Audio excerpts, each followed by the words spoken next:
But tell me, is Iraq now descending into a civil war? Bush says no, and you say? Well, I said no for a long time. So you agreed with Mr. Bush for a while? Briefly, but for different reasons, yeah. No, Bush was just lying about the violence. I recognised the violence, but refused to accept that this was a civil war in the normal sense of the word. You see, somebody wants a civil war in Iraq. Somebody does. Okay? But here's some questions. There's never been a civil war before in Iraq. It's not a sectarian society. It's a tribal society.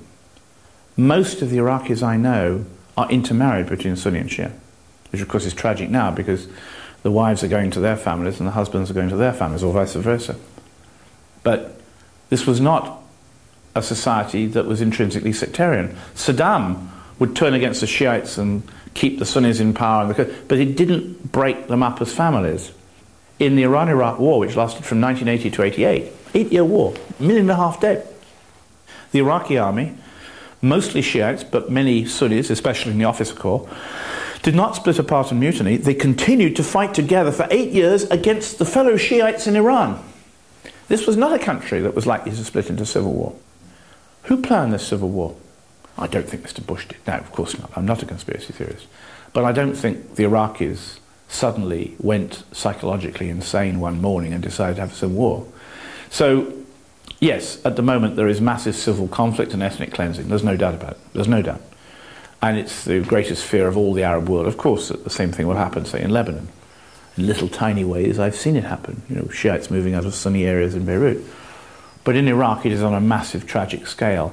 And despite our desire to liberate these people and give them democracy, I don't think we care about them, you know? Is Iraq again an example like is Afghanistan, that, I mean, military intervention never brings any solution? It only makes the problem... You can go further than this. Of course it doesn't. Yeah, you're right. But let's go further than this. I had an Iraqi friend last time I was in Baghdad, a very intelligent guy, not well educated, but very intelligent. And he said to me, Mr. Robert, I have a question for you. It's always a killer line, you know, when you arrive in Baghdad or anywhere else in the Middle East. And he said, why are you people, he meant the West, in any form, like, you know, militarily, you know, helicopter units, mountain divisions, special forces, etc. He said, why are you in Kazakhstan, Uzbekistan, Afghanistan, Pakistan, Turkey, Jordan, Egypt, Algeria, special forces are in Taman Rasad, in Qatar, in Bahrain, in Saudi Arabia, in Oman, in Kuwait? Why are you there? Right? I don't know. It's a you know, a rideau de fer. It's an iron curtain we've built. Without anyone, not a single journalist has asked why. And most of this happened after 9/11. What's on the other side of the Iron Curtain? China, India, Russia, you know. And, you know, the Jordanian army is not in Paris. The Egyptian army is not in Brussels. But we say Islam is a threat to us. I calculated the other day for a piece I was writing for our Sunday magazine, on my paper, The Independent. I worked out numbers of crusaders, real crusaders, in 12th century Holy Land, Middle East. Per head of population, there were not so many people in the world in those days. And I worked out total number of Western forces, you know, British, American, German, Canadian, in the Muslim world. And my calculation ended up that there are about 22 times more Western troops in the Islamic world today than there were at the time of the Crusades. And we're surprised that they don't want us there, you know?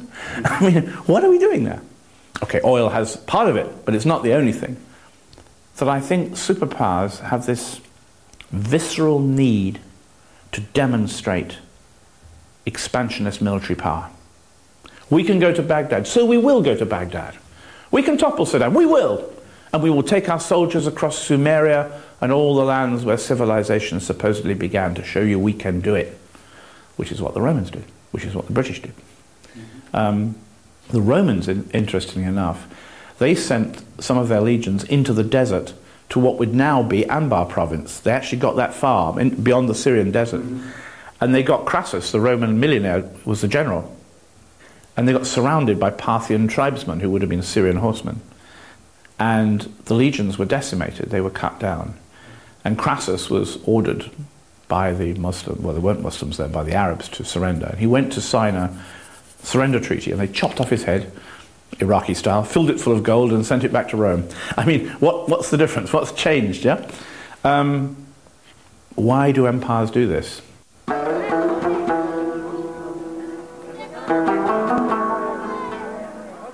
Do you think that in Iraq will the conflict be perpetuous now?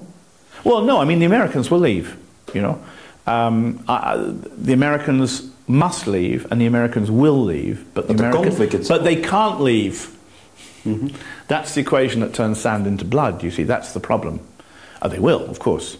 No, at the moment, I mean, I can tell you, about 3 weeks ago, I received from the largest insurgent group a statement from one of their leaders.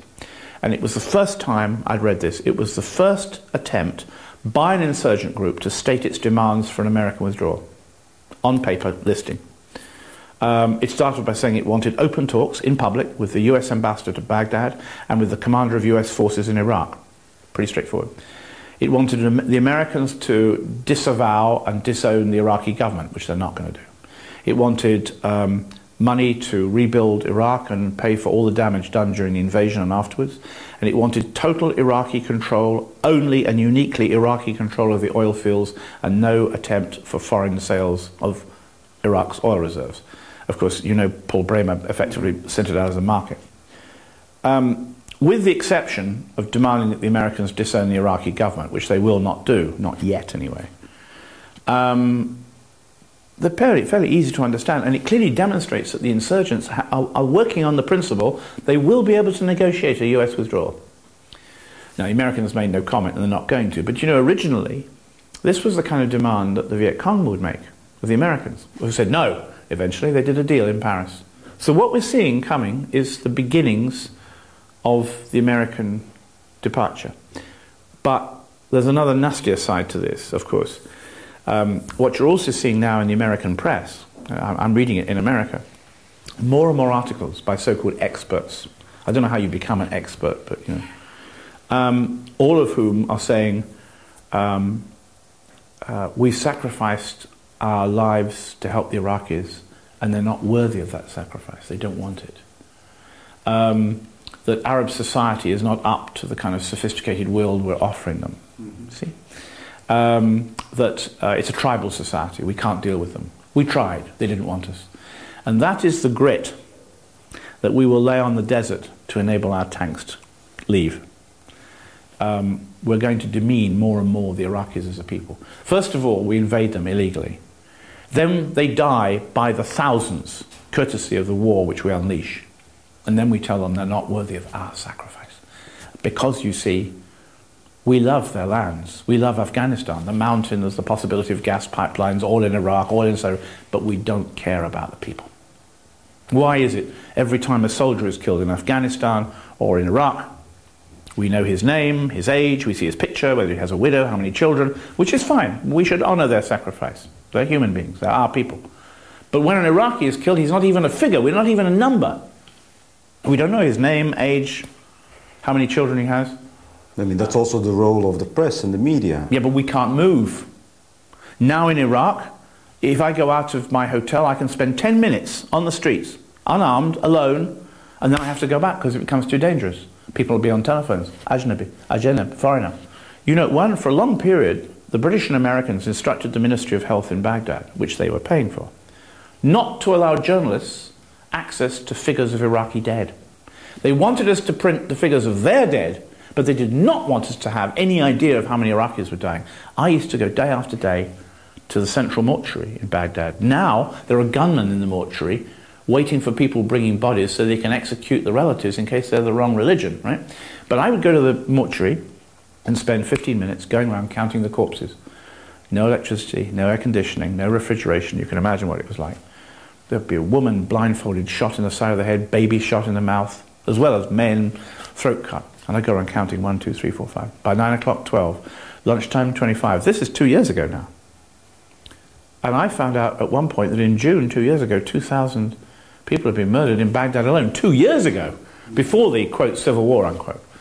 And the Americans and British tried to prevent these figures coming out. Eventually, I got to know the medical staff in the mortuary so well, they would give me access to their computers. And I'd call it up and see the actual figures listed. And the figures which were on the Ministry of Health computer were available to the Americans and the British, who said, we have no figures. They were lying. Again, they were lying. because we don't care about Iraqis. Let them die.